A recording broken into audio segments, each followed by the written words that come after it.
नमस्कार, मैं पवन शर्मा गांधीनगर सिद्धार्थ नगर का निवासी हूँ। गत दिनों में मेरा एक प्लाट था यहाँ पर सिद्धार्थ नगर में, प्लाट नंबर 243 पेट्रोल पंप के सामने वाली गली में।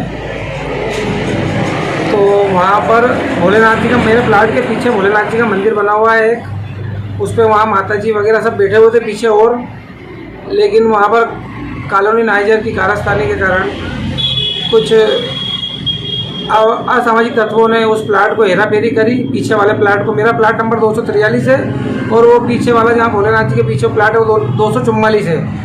तो वो पुलिस की मिली भगत से कॉलोनी नाइजर ने उस प्लाट को खाली करवाया, वहाँ से जो भगवान देवी देवता रखे थे वो हटाए और वहाँ पर खुदाई चालू करी। वहाँ पर खुदाई करते करते वो 244 नंबर से 243 नंबर में, मेरे प्लाट नंबर 243 में उन्होंने खुदाई अवैध करी। मेरे रोकने के बावजूद भी वो नहीं रुके। मैंने कम से कम 5 से 6 बार 100 नंबर डायल करी, पुलिस 3-4 बार थाने भी गया और थाने पे भी निराकरण नहीं निकला। टाल मटोल चलती रही और उसके कारण मेरे आधे प्लाट को असामाजिक तत्वों के द्वारा खोद दिया गया, जिसमें मेरी माता राम भी बहुत परेशान हुई, हम पूरे घर भर के बहुत परेशान हुए। और असामाजिक तत्वों ने हमारे माता और मेरे ऊपर जेसीबी चढ़ाने का प्रयास किया, जिसका सबूत मेरे पास वीडियो के रूप में उपलब्ध है। पुलिस के पास गए तो भी कुछ नहीं हुआ, टाल मटोल चलती रही। 4-5 दिन तक हम बहुत परेशान रहे। पुलिस के कहने गए तो पुलिस बोलता है कॉलोनी नाइजर से मिलो जाके, वही तुम्हारे दोनों की समस्या हल करेगा। उसके कहने गए तो वो डेवलपमेंट के बोले 2,60,000 रुपये भरो और नया रेट और ज़्यादा हो गया, नया रेट उन्होंने और कुछ बताया।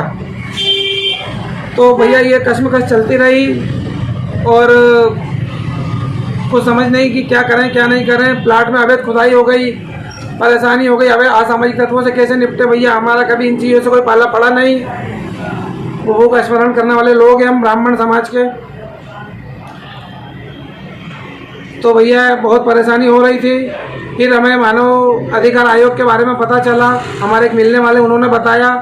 फिर मानव अधिकार आयोग के हमारे जिला के अध्यक्ष श्री मुकेश जी चौधरी आए, तुरंत उनको सूचना लगी, वैसे ही वो आए और फिर यहाँ आए हमारे घर पर। फिर वहाँ से हम कॉलोनी नाइजर करने मिलने गए और कॉलोनी नाइजर से मिलजुल के और फिर उस समस्या का जो हल हो सकता था, निराकरण हो सकता था, वो उन्होंने वहाँ पर करवाया है। और अभी उसके बाद वही यथास्थिति बनी हुई है। उसके बाद फिर भारतीय मानव अधिकार सहकार ट्रस्ट के मुकेश जी चौधरी आए हमारे घर पर। फिर वहाँ से हम कॉलोनी नाइजर के यहाँ मिलने गए और फिर कॉलोनी नाइजर के यहाँ गए तो फिर उनने वही 2,60,000 रुपये की मांग रखी कि 2,60,000 रुपये हमें इस प्लाट का डेवलपमेंट चाहिए, जबकि वहाँ पर कोई डेवलपमेंट नहीं है, कोई टीएनसी का काम नहीं है। लेकिन उसके बावजूद भी उन्होंने कॉलोनी नाइजर के द्वारा अवैध उगाई की जा रही है। मुकेश जी चौधरी को हम लेके गए तो फिर वो जो पैसे की मांग थी उस पर उन्होंने बात की और वो पैसे की मांग को उन्होंने खारिज करवाया और खारिज करवा के और फिर प्लाट का जो अधिकार था हमारा, उस प्लाट के अधिकार के बारे में बात करी और फिर उस प्लाट का निराकरण उन्होंने निकलवाया। और हमारे प्लाट का जो भी था कि ठीक है ये आपका प्लाट है, ये आपके सुपुर्द करते हैं हम। और ऐसा करके मुकेश जी चौधरी ने हमारी मदद करी है।